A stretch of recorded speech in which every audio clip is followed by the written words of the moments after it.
बलौदाबाजार से इस वक्त की बड़ी खबर आपको बता दें, सीमेंट प्लांट के एफआर एरिया को सील कर दिया गया है। कलेक्टर के निर्देश पर एफआर एरिया अब सील कर दिया गया है। जहरीली गैस के रिसाव से 30 छात्राएं बीमार हुई थी। ये बड़ी खबर बलौदाबाजार से। सभी छात्राओं का अस्पताल में इलाज जारी है। तो बलौदाबाजार में सीमेंट प्लांट से निकलने वाली जहरीली गैस से कई छात्राएं बीमार हुई थी। बताया जा रहा है कि स्कूल परिसर के दोनों ही तरफ प्लांट है, सीमेंट प्लांट है और इसी वजह से जो प्रदूषण निकलता है, जहरीली गैस निकलती है, इसकी वजह से कई छात्राएं बीमार हो गई थी। इस मामले पर कलेक्टर ने तत्काल संज्ञान लिया। अब उनके निर्देश पर एफआर को सील कर दिया गया है। आपको बता दें कि जहरीली गैस के रिसाव से लगातार स्कूली छात्राएं बेहोश हो रही थी और बीमार हो रही थी। सभी छात्राओं का अब अस्पताल में इलाज जारी है। तो स्कूल में कई छात्र छात्राएं, आज ही ये खबर सामने आई। प्रमुखता से IBC 24 ने भी ये खबर आप तक पहुंचाई थी कि किस तरह से लगातार छात्र छात्राएं बेहोश हो रहे थे और उनको चक्कर आ रहा था, उल्टियां आ रही थी। जब मामले को संज्ञान लिया गया तो ये बात सामने आई कि जहरीली गैस के रिसाव के कारण सभी छात्राएं बीमार हो रही हैं। फिलहाल सभी छात्राओं को 30 छात्राएं हैं जो बीमार हो चुकी है, जिन्हें अस्पताल में भर्ती किया गया है। सुनील सोनी हमारे साथ सीधे लाइव जुड़ रहे हैं इसी खबर पर ज्यादा जानकारी के लिए। तो सुनील, एक बड़ा एक्शन अब कलेक्टर के निर्देश पर लिया गया है, अब आगे कौन से कार्रवाई होने वाली है? देखिए, घटना के बाद तत्काल कलेक्टर और एसपी मौके पर पहुंचे। खबराडी पहुंचकर उन्होंने बच्चों का हालचाल जाना और जो सबसे बड़ी वजह है सीमेंट प्लांट का जो गैस रिसाव का, उसको एफआर जो प्रोडक्शन होता है उसको तत्काल सील करने के निर्देश दिए।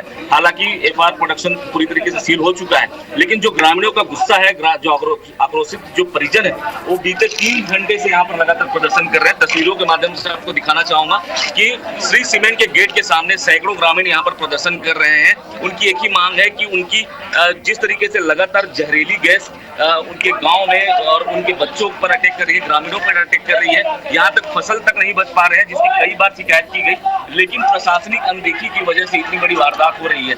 हो सकता था किसी बच्चे की जान भी जाती, लेकिन ऐसे में ना प्रबंधन इसके लिए जिम्मेदारी लेने के लिए बैठा हुआ है, नई जिला प्रशासन। तो निश्चित तौर पर एक आक्रोश जो ग्रामीणों का यहाँ पर फूट पड़ा है। लगातार उनकी यही मांग है कि सीमेंट संयंत्र का जो एफआर प्रोडक्शन उसको पूरी तरीके से बंद किया जाए। जहरीली गैस का रिसाव जब तक होगा तब तक ऐसे ही आसपास के गांव के जो लोग हैं उनको बेहद तकलीफ का सामना करना पड़ेगा, क्योंकि आज भी 3 बच्चे गंभीर हैं, एक और जो छात्रा है उसको रायपुर रेफर किया गया है। निश्चित तौर पर प्रबंधन के द्वारा जिस तरीके से लोगों के स्वास्थ्य के साथ खिलवाड़ किया जा रहा है, दूषित वायु में रहने के लिए मजबूर है। शिकायत का दौर चला, लेकिन किसी प्रकार की कोई सुनवाई इनकी नहीं होती, जिसकी वजह से आज इतना बड़ा प्रदर्शन ये लगातार यहाँ पर कर रहे हैं। हालांकि अंदर में जिला प्रशासन की टीम, पुलिस प्रशासन की टीम वहाँ पर अंदर मौजूद है और लगातार बातचीत का दौर यहाँ पर शुरू है। हालांकि जिस तरीके से आप देख रहे हैं तस्वीरों में कि ये भीड़ जो ग्रामीणों की है और खासतौर पर बलौदाबाजार के आसपास स्थानों से यहाँ पर पुलिस बल की तैनाती भी की गई है। तो इनकी एक ही मांग है कि जो जायज मांगों को लेकर ये यहाँ पर धरना प्रदर्शन कर रहे हैं, वो प्रदर्शन यहाँ पर सफल हो और जिस तरीके से बच्चे यहाँ पर बीमार पड़े हैं उनका समुचित इलाज कराया जाना चाहिए। चूंकि अब प्री एग्जाम बोर्ड चले 10वीं 12वीं बच्चों का, अधिकतर जो बच्चे इंजर्ड हैं ऐसे ही बच्चे 10वीं 12वीं के, तो अभी सर पर परीक्षा और इस तरीके से लगातार वो बीमार होते रहे तो उनका भविष्य अंधकार में चले जाएगा। वाकई सुनिए, तो ये मामला छोटा नहीं है, बल्कि बहुत एक साथ बेहोश हो गई, उन्हें चक्कर आ रहे हैं और बहुत सी तबीयत से संबंधित परेशानी हो रही है। स्वास्थ्य पर सीधे तौर पर ये खिलवाड़ है। अब चूंकि ग्रामीण वहां पर प्रदर्शन कर रहे हैं, सुनील, उनका क्या कहना है? क्या बड़ा रुख ये अपनाने वाले हैं? आपने प्रदर्शनकारियों से भी बातचीत की होगी, उनका क्या कहना है? क्या मांग पर वो अड़े हैं? देखिए, लगातार यहाँ पर प्रदर्शन जारी है, लोग यहाँ पर प्रदर्शन कर रहे हैं, अपनी बातों को लेकर यहाँ पर रखने की कोशिश कर रहे हैं। क्या